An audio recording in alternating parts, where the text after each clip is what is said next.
Para sahabat yang dikasihi Tuhan, kita berjumpa pada siang ini dalam rangka Jesus Week. Kita bersyukur damai sejahtera Bapa Surgawi, damai sejahtera Tuhan Yesus Kristus, serta persekutuan dalam Roh Kudus tinggal tetap dalam hidup kita. Sebelum kita mulai dengan tema kita yang pertama, hidup berdampak, hidup berkarakter Kristus, mari kita buka dalam doa lebih dahulu. Segala puji, hormat, dan kemuliaan bagimu ya Bapa Surgawi. Terima kasih kesempatan siang ini mempersekutukan kami dengan kuasa Roh Kudus, dengan ikatan kasih Tuhan Yesus, sehingga oleh-Mu, oleh anugerah-Mu, oleh pertolongan-Mu, kami berhimpun dalam rangka menikmati firman Tuhan dengan tema hidup berdampak, hidup berkarakter Kristus. Silahkan Engkau berfirman ya Tuhan, kami sudah siap mendengar firman-Mu. Mohon kuasa-Mu ya Roh Kudus untuk menerjemahkan firman-Mu hidup dalam kehidupan kami. Sehingga oleh firman-Mu, oleh kuasa Roh Kudus, hidup kami hidup bukan hanya hidup yang diberkati, tetapi juga hidup yang jadi berkat. Terima kasih. Dalam nama Tuhan Yesus Kristus, kami berdoa dan mengucap syukur. Haleluya. Amin. Para sahabat Jesus Way, kita akan memahami Kolose 2 ayat 6 dan 7, surat tulisan Paulus kepada jemaat di Kolose ayat bab 2 ayat 6 sampai dengan yang ke-7. Demikian sabda Tuhan. Kamu telah menerima Kristus Yesus, Tuhan kita. Karena itu, hendaklah hidupmu tetap di dalam Dia. Hendaklah kamu berakar di dalam Dia dan dibangun di atas Dia. Hendaklah kamu bertambah teguh dalam iman yang telah diajarkan kepadamu. Dan hendaklah hatimu melimpah dengan syukur. Sedemikian jauh pembacaan firman Tuhan, saudaraku. Yang berbahagia ialah setiap kita yang mendengar firman Tuhan ini, menyimpan dalam hidupnya, dan saatnya firman Tuhan ini bertumbuh, berakar kokoh, menghasilkan buah bagi kemuliaan Tuhan. Saudaraku yang dikasihi Tuhan, tentu kita ingin mengerti latar belakang ditulisnya kitab surat Kolose ini oleh Rasul Paulus. Bahwa surat Kolose adalah adanya ajaran palsu yang mengancam iman jemaat Kolose. Ajaran-ajaran tersebut menggantikan kedudukan Kristus, sehingga inti dalam ciptaan, dalam penyataan, dalam penebusan oleh darah Kristus seringkali dimanipulasi oleh ajaran-ajaran di luar Kristus. Itulah sebabnya mengapa Paulus menulis surat kepada jemaat di Kolose. Ada tujuan yang pertama, memberikan peneguhan, menguatkan iman jemaat Kolose agar oleh peneguhan dan iman yang kokoh pada jemaat Kolose, jemaat setia dengan iman mereka. Yang kedua, memberantas ajaran palsu yang berbahaya di sekitar Kolose. Tentu bagaimana memberantas kalau kita mengadakan pertempuran, perlawanan, tentu tidak bijaksana. Itu berarti kekerasan, bukan akademis, bukan kuasa Roh Kudus yang lemah lembut, bukan kuasa Roh Kudus yang penuh dengan sukacita, tetapi dengan cara memberantasnya dengan cara kuatnya iman jemaat.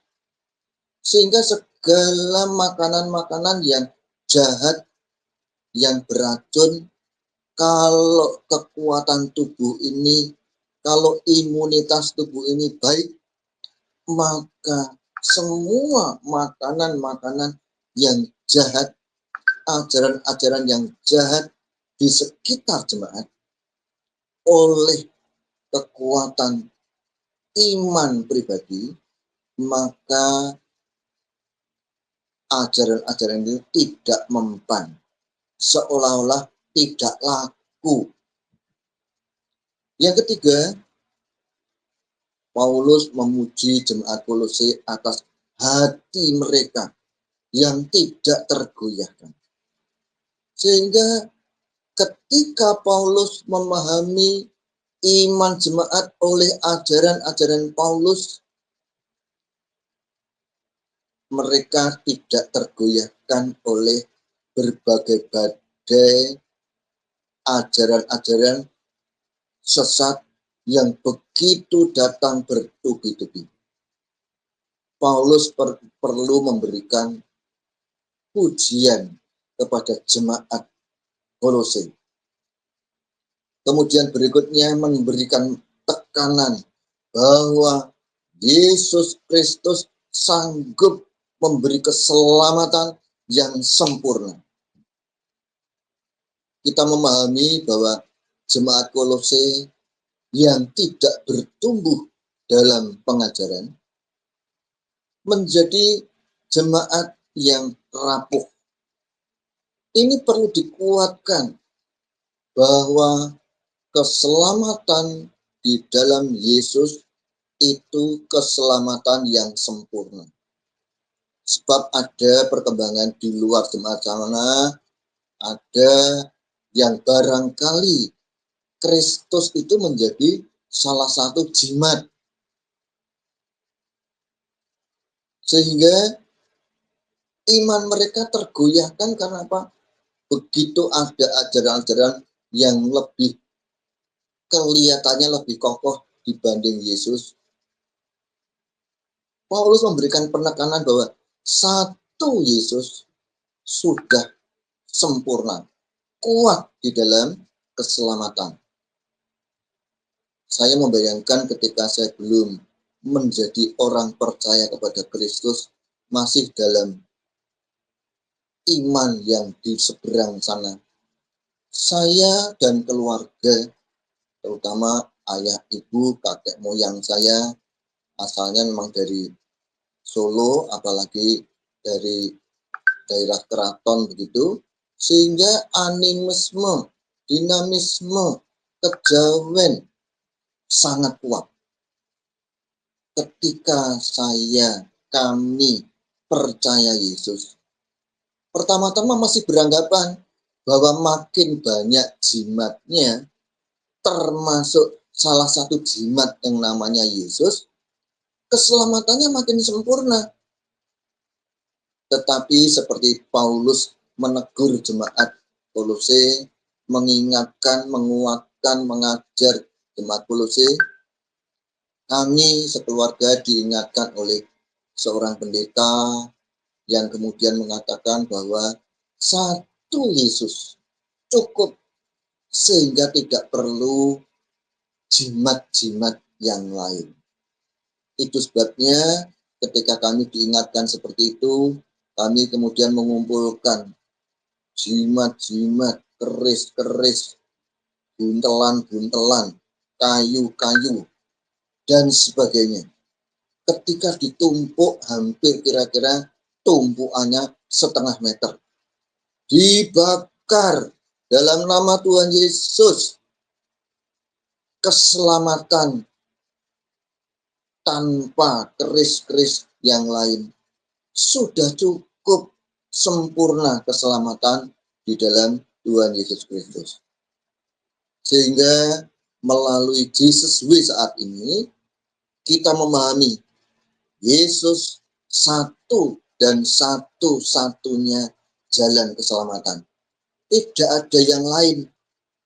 Ya, saya sekarang tinggal di Semarang. Kalau saya ingin ke Surabaya atau kepingin keluar kota yang lain, tentu bisa dengan jalan atau cara lain. Bisa jalan udara, bisa jalan darat, bisa jalan laut. Tetapi kalau kita kepingin ke surga, jangan pernah kita punya jalan lain. Satu dan satu-satunya Yesus. Yohanes 14 ayat 6 mengatakan, akulah, kata Yesus, jalan dan kebenaran dan hidup. Tidak ada seorang pun yang sampai kepada Bapa kalau tidak melalui aku. Menekankan kepada jemaat Kolose, Yesus cukup, keselamatannya sempurna. Kemudian berikutnya lagi, kenapa Paulus menulis surat kepada jemaat Kolose? Dia memberikan penekanan bahwa hanya melalui Kristus Tuhan menciptakan dunia ini, dan hanya melalui Kristus Tuhan menyelamatkan dunia ini. Sehingga Yesus Bapa yang kekal, Yesus Raja Damai, Yesus yang orang lain di luar sana mengatakan akan datangnya Ratu Adil, akan datangnya Hakim yang adil. Siapa? Tidak ada di luar sana Ratu Adil yang dijanjikan itu selain Yesus Kristus. Itu sebabnya menekankan bahwa hanya melalui Kristus dunia ini diciptakan dan dunia ini diselamatkannya. Tidak bisa melalui yang lain.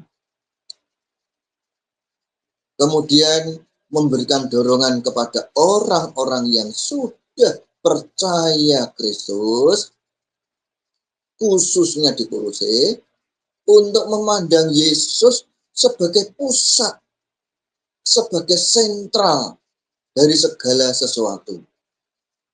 Kemudian penutup dari pembukaan surat Kolose, Paulus menulis kepada jemaat di kota Kolose, terutama kepada jemaat-jemaat muda. Ya, Indonesia tentu sekarang ini sedang ada generasi Z, Gen Z gitu. Inilah para kaum muda yang perlu kalau mendengar firman Tuhan ini seperti mendengar pesan Paulus di akhir pembukaan suratnya di Kolose. Jemaat muda Kolose. Paulus menulis surat ini ketika ia berada dalam tahanan.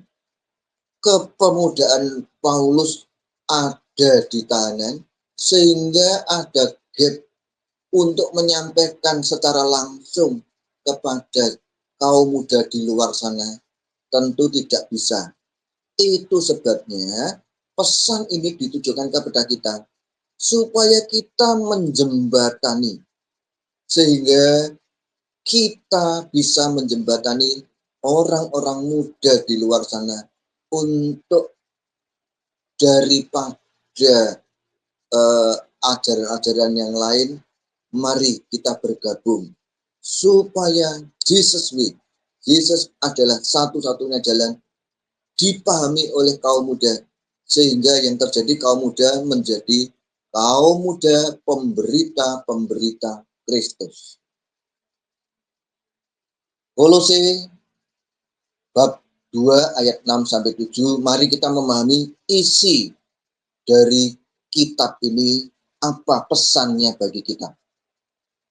Yang pertama, kamu telah menerima Kristus Yesus Tuhan kita.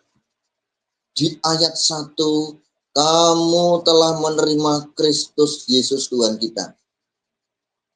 Sehingga pada pesan ini, yang paling penting adalah bagaimana setiap kita yang menerima Kristus Tuhan kita. Penerimaan akan Yesus itu menjadi juru kunci.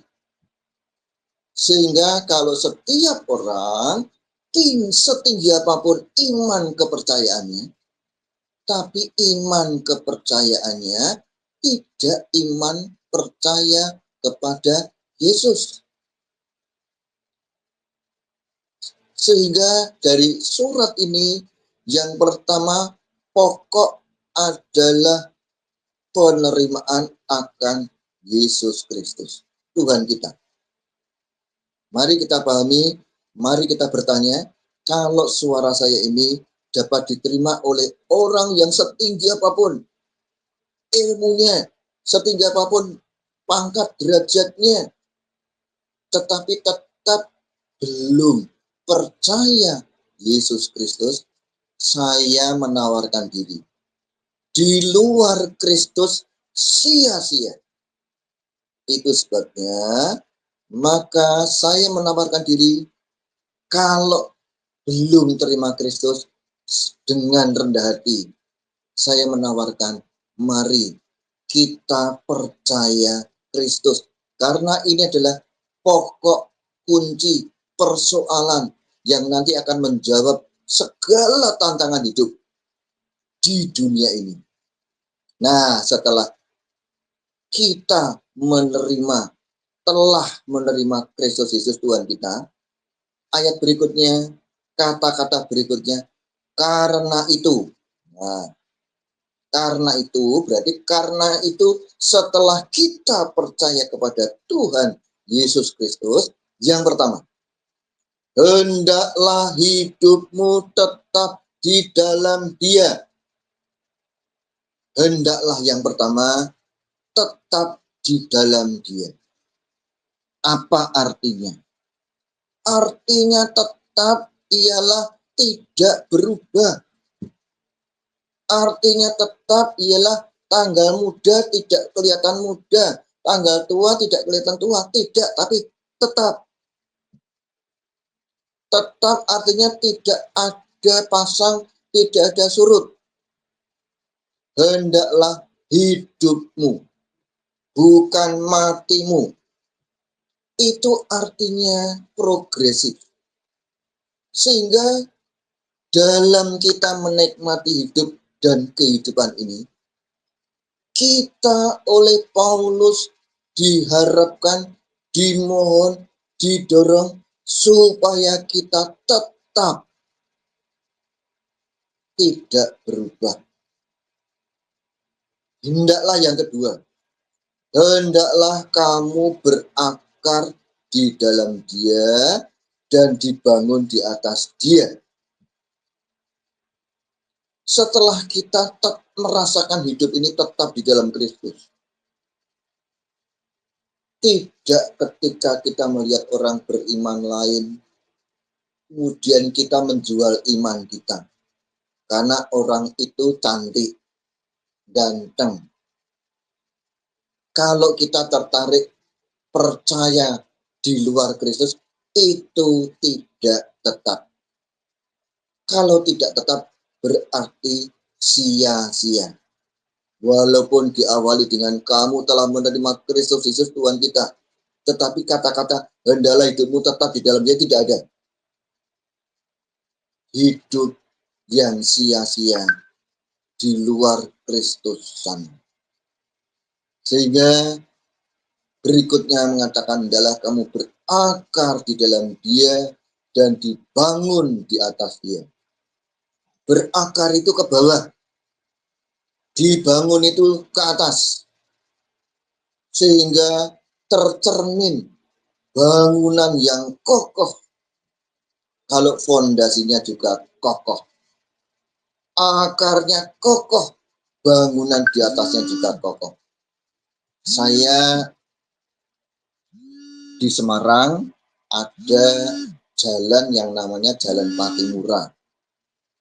Ketika saya melewati jalan itu, kemudian saya memperhatikan di kiri kanan jalan itu ada pohon-pohon asam. Kemudian saya memperhatikan di bagian lain ternyata ada truk gandeng yang kerobohan pohon asam yang gede. Sehingga entah waktu itu saya tidak mendapati ada korbannya karena robohnya pohon asam ini di tengah-tengah gandengan truknya. Saya perhatikan pohon asamnya gede, kenapa bisa roboh? Nah, saya punya pohon seperti ini ibaratnya pohon yang gede. Ini ilustrasinya pohon yang gede, ya. Pohon yang gede ini akarnya juga harus kuat. Sementara bangunan atau pohonnya yang di atas juga kuat. Kalau kita beriman kepada Kristus, dewasa di dalam Kristus, kita akan kelihatan seperti pohon yang gede seperti ini. Tetapi kalau kemudian akarnya tidak kuat, mungkin oleh terpaan angin, oleh goncangan, oleh badai kehidupan, roboh. Ternyata robohnya orang yang dewasa di dalam Kristus pun juga bisa membahayakan orang lain.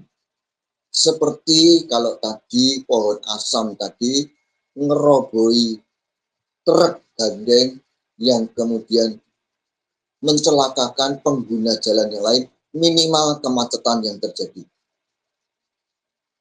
Kedewasaan kita di dalam Kristus, makin besarnya kita di dalam Kristus, tetap dijaga dengan kewaspadaan. Itu sebabnya hendaklah hidupmu tetap di dalam Dia. Kalau kita berpegang teguh pada Kristus, silahkan hai badai, gelombang, angin, topan, puting beliung, tentu kita kuat.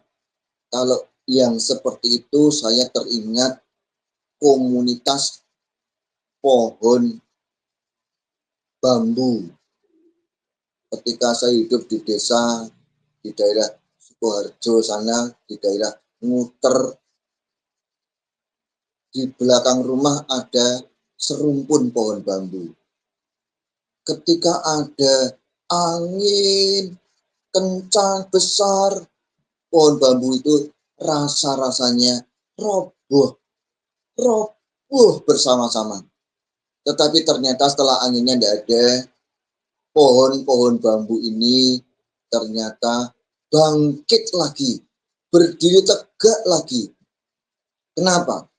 Satu, komunitasnya kuat, saling mendukung, akarnya juga kuat. Sehingga yang pertama, tetap di dalam Kristus yang diharapkan oleh Paulus bukan cuma pribadi, tetapi juga komunitas, kelompok. Pribadi yang kuat, kelompoknya juga kuat. Yang kedua, saya memperhatikan pohon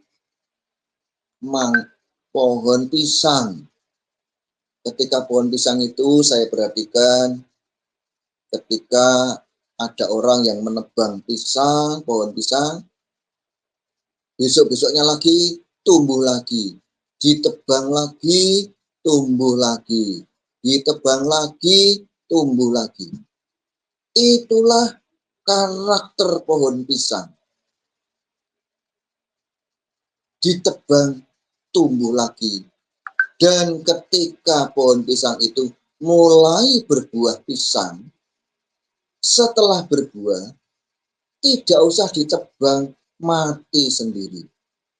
Apa artinya buat kita? Karakter pohon pisang adalah karakter yang sebelum berbuah tidak mau mati. Dan kalaupun mati, maka pohon pisang itu sudah beranak pinak, beranak cucu. Sehingga kekuatan ajaran disampaikan kepada anak-anak cucu dan berikutnya. Hendaklah kamu berakar di dalam Dia, dibangun di atas Dia. Ini penting untuk kita pahami supaya setiap kita, betapa sia-sia kalau kita tidak berkomunitas. Kita hanya percaya kepada Kristus tanpa melakukan iman percayanya itu. Percaya imannya adalah iman yang mati. Dua ilustrasi dari pohon yang roboh tadi, kemudian pohon bambu dan pohon pisang, biar kiranya menjadi karakter kita di dalam Kristus. Dan tentu kita rindu supaya karakter kita di dalam Kristus ini juga berdampak. Sehingga tema kita hari ini ialah hidup berdampak, hidup berkarakter Kristus. Jadi berkarakter Kristus saja belum cukup. Kalau kita belum berdampak, tentu kita pernah mengenal ada dampak positif, ada dampak negatif. Tetapi karena Kristus itu selalu positif, Kristus itu tidak pernah negatif, tidak pernah berdosa, tidak pernah melakukan kesalahan, maka mestinya kita yang beriman kepada Kristus hanya dampak positif yang ada.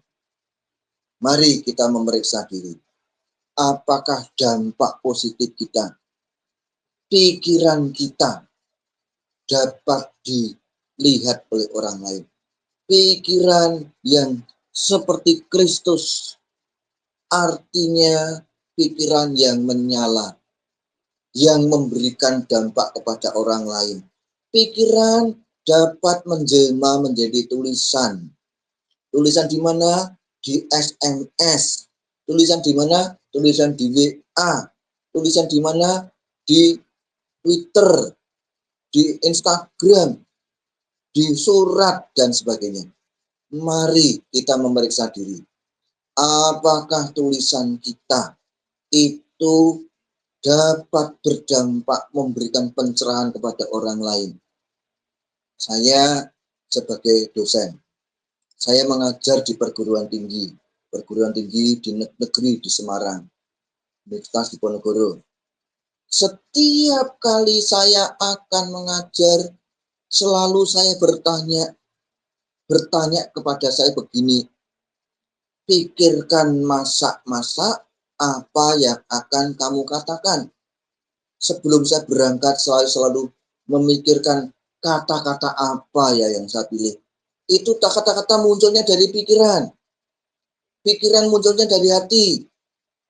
Kalau hati kita diisi oleh Roh Kudus, oleh Tuhan Yesus Kristus, maka pikiran dan ucapan kita akan berdampak positif bagi orang di sekitar kita. Itulah karakter seorang dosen yang di dalamnya ada Kristusnya.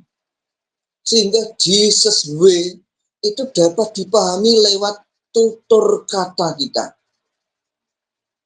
Kemudian yang lain, mata, pikiran, kemudian telinga, tangan, kaki, baju. Saya dalam gambar ini bahwa saya menggunakan batik coklat, kemudian kancing bajunya hitam. Kalau salah satu kancing baju ini lepas, tentu saya ketika mengajar, saya bertanya, kancing baju ini lepas, tentu kalau saya mengajar di depan kelas, di depannya mahasiswa, tentu akan kelihatan tidak bijaksana kalau kancing ini tidak diganti, tidak diberi yang baru. Kemudian ketika saya mencoba untuk mencari di rumah, ternyata kancing hitam tidak ada. Saya ketemu kancing hijau. Boleh enggak? Kalau ketika saya bertanya sendiri dengan pertanyaan itu, saya sendiri jawab, boleh. Karena itu kemerdekaan saya. Tetapi ketika saya mencoba akan memasang kancing hijau di antara yang lain hitam, ketika saya mau berangkat memberikan kuliah, nanti mahasiswa saya akan melihat dosennya, kancingnya beda-beda. Tentu ini tidak jadi berkat. Ini bukan dampak positif. Sehingga lebih baik baju ini saya ganti dengan baju yang lain, dengan uniform yang cocok dengan kulit saya, dengan sepatu saya, dengan celana saya. Inilah dampak yang orang lain lihat, pelajari, dan pahami. Kemudian hendaklah yang berikutnya. Hendaklah kamu bertambah teguh dalam iman yang telah diajarkan kepadamu. Kita memahami berarti pada hendaklah yang ketiga ini kita harus makin teguh. Bukan seperti pohon yang tadi saya pamerkan kepada kita, ini pohonnya pohon plastik. Hari ini sampai 5 tahun ke depan, ya cuma seperti ini. Tetapi yang dikehendaki oleh firman Tuhan, oleh Paulus kepada jemaat di Kolose, bahwa kita harus makin bertambah, bukan berkurang. Kita tidak boleh makin melarat, apalagi melorot. Bertambah teguh dalam iman yang telah diajarkan kepadamu. Ada kata-kata pengajaran di sini. Sehingga kalau kita di dalam Kristus terus bersekutu, berkomunitas dengan sesama murid Kristus, dan ada waktunya kita meninggalkan persekutuan, kita hidup di masyarakat. Tentu dengan kumpul bersama, diajarkan pengajaran yang iman di dalam Kristus. Ketika kita keluar dari persekutuan, masuk dalam komunitas di sekitar kita, kita akan dilihat oleh orang lain bagaimana dampak perkataan kita, bagaimana dampak pakaian kita. Saya ingat filosofi Jawa, ajining diri sokolati. Artinya apa? Artinya bahwa kita ini setiap ngomongan kita, setiap lidah kita itu harus mencerminkan harga diri hidup kita. Ajining diri sokolati. Artinya harga diri kita tergantung bagaimana kita mengatur gerakan lidah kita. Kemudian berikutnya, ajining rogo. Harga badan kita ini, ajining rogo soko busono. Artinya apa? Kalau kita ingin dihargai tubuh kita, mari kita menggunakan pakaian yang sepantasnya. Suatu hari ada seorang mahasiswi saya yang dia bilang begini, Pak dosen, saya kepengen pindah gereja, pengen di gerejanya Bapak. Saya bertanya, loh kenapa? Kamu kok kepengen pindah gereja saya? Iya Pak, karena Pak pendeta saya itu kolot. Loh kenapa kok bilang kolot? Karena Pak, saya pakai pakaian you can see, tidak boleh ikut latihan paduan suara. Nah kemudian saya kepingin bertanya, loh apa toh artinya you can see? Kemudian dengan dia dengan malu-malu, you kamu can dapat, see melihat. Jadi Kalau kita pakai pakaian you can see, you can, kamu dapat melihat ketiak saya, dapat melihat bagian tubuh yang lain saya. Itu tidak berdampak positif. Kemudian saya bilang begini, lah kalau kamu pakai pakaian you can see, kenapa kalau hanya latihan? Lah mbok kamu pakai pakaian you can see, itu kalau pentas paduan suara seragamnya you can see semua.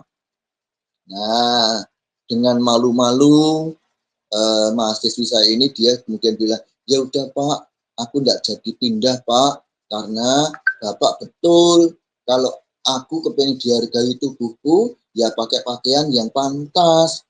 Kalau you can see kan tidak pantas. Sampai hari ini mahasiswi saya tidak jadi pindah ke gereja saya. Haleluya. Mari kita memeriksa diri. Kalau kita kepingin berdampak positif, mari kita cerminkan Kristus lewat latih kita, mulut kita yang mencerminkan pribadi dari pikiran kita, yang mencerminkan pribadi dari hati kita. Nah, kalau hati kita sudah diwarnai dengan you can see, terus ya pasti nanti kita akan bagus pakai you can see, bahkan pameran ke sana kemari. Seyogianya sebagai murid Kristus, mari kita punya dampak positif yang dapat dihidupkan oleh orang lain di sekitar kita. Hendaklah yang lain. Dan hendaklah hatimu melimpah dengan syukur. Haleluya. Orang dapat melihat kita lewat melimpahnya. Saya saya tidak tunjukkan mereknya karena bukan promosi. Saya punya segelas air putih, air mineral. Ini penuh. Nah, kalau penuh, saya punya ide, kepingin saya penuhi lagi dengan saya tuangi air putih yang lain, air jernih, air mineral yang lain. Apa yang terjadi? Karena gelas ini sudah penuh dengan air, ketika saya tuangi air jernih yang lain, maka akan meluap. Meluapnya kemana? Meluapnya ke sekitarnya. Saya ada di Semarang, kalau kemudian saya kepenuhan Roh Kudus, kepenuhan berkat-berkat Tuhan, tidak mungkin melimpahnya sampai di Surabaya sana. Nah, oleh karena itu, hendaklah hatimu melimpah dengan syukur. Kita tunjukkan rasa syukur kita kepada orang paling dekat dengan kita. Mari, ada orang yang kepingin jadi berkat di luar sana, padahal di rumah kosong, melompong. Saya pernah suatu ketika ingin sekali saya menginap di rumah seseorang yang idola saya. Dari ujung rambut sampai ujung kaki kepingin menjadi dia seperti dia. Ketika saya tidur di rumahnya, ternyata gara-gara seekor kecoa. Wah, mulutnya satu bon binatang keluar semua. Saya mulai merasakan, ya, inikah mencerminkan pribadi Kristus? Hanya karena gara-gara seekor kecoa, seekor coro, mulutnya. Ini siapa yang menyebabkan coro bisa masuk? Kenapa tidak dijaga kebersihan? Dan sebagainya. Oleh karena itu, mari, apakah kita melimpah dengan syukur, berdampak positif, itu terlebih kepada orang paling dekat dengan kita. Jangan pernah memimpikan kepengen memberkati, jadi berkat bagi orang di luaran sana. Memang kita Yerusalem kita pelihara, Yudea juga kita pelihara. Bila kamu Roh Kudus turun atas kamu, kamu menjadi saksiku di Yerusalem dan di Yudea dan Samaria dan sampai ke ujung bumi. Apa artinya? Sementara kita jadi berkat di rumah, kita juga jadi berkat di luar rumah. Jangan urut dulu, aku belum akan jadi berkat di luar sana sebelum di rumahku diberkati. Keliru. Kisah 1 ayat 8 ini bicara tentang dan Yerusalem dan Samaria dan Yudea dan sampai ke ujung bumi. Itu sebabnya mari kita tetap di dalam Kristus. Kesimpulan dan rekomendasinya apa dari apa yang kita pelajari saat ini? Yang pertama, bahwa menerima Kristus sebagai yang utama. Menerima Kristus adalah hak. Jadi, bagi kita yang bersama-sama mendengarkan suara saya, menerima Kristus itu bukan kewajiban. Salah. Tetapi sebagai hak. Kalau sebagai hak itu kita makan, itu hak makan. Kalau tidak makan, lapar. Tidur, hak tidur. Jadi bukan kewajiban makan. Kalau kita belum menerima Kristus, seolah-olah kita belum makan. Mari kita haus akan Kristus. Di luar Kristus, sia-sia. Betapapun tinggi jabatan kita, tinggi ilmu kita. Tetapi di luar Kristus, sia-sia. Di luar Kristus, sebuah kesia-siaan. Mari kita meriksa diri, mari kita bertanya, terlebih-lebih kalau di antara kita ada kaum muda, mumpung Anda masih kaum muda. Surat Paulus ini ditujukan utamanya sebetulnya kepada kaum muda. Tetapi keterbatasan Paulus waktu itu ada di penjara. Dia ingin sekali menyampaikan menjadi berkat bagi kaum muda. Itu sebabnya surat Paulus ini datang kepada kita. Mari, yang pertama, bahwa percaya Kristus adalah hak mutlak, hak utama dalam hidup kita. Kalau kita merasakan bahwa percaya Kristus itu seolah-olah kita dipaksa-paksa atau terpaksa, itu bukan hak. Yang kedua, hidup dan hidupi pengajaran di dalam Kristus. Kalau kita tidak hidup dan menghidupi pengajaran Kristus, maka kita kurang pengajaran. Kalau kurang pengajaran, istilah lainnya kurang diajar. Kalau kurang diajar, istilah lainnya kurang ajar. Saya yakin, kalau kita tidak hidup dan menghidupi ajaran-ajaran Kristus, maka yang ada pasti kita menjadi orang yang kurang ajar. Mari kita penuhi hidup ini sebagai sukacita yang tulus ikhlas, tulus dan kudus. Amin. Mari kita berdoa, kita tutup dalam doa. Ya Bapa kami yang ada di surga, Bapa yang kami sembah di dalam Tuhan Yesus Kristus. Kami bersyukur ya Bapa, oleh karena ajaran-ajaran firman Tuhan yang memberikan dorongan kepada kami pada saat ini, supaya kami hidup ini berdampak.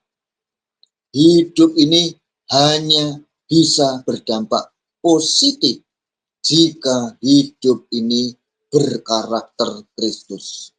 Terima kasih Bapak. Oleh Jesus Way saat ini kami makin memahami dan kami akan meneruskan pengajaran ini kepada orang-orang di sekitar kami. dalam nama Tuhan Yesus Kristus. Kami berdoa dan mengucap syukur senantiasa. Haleluya. Amin.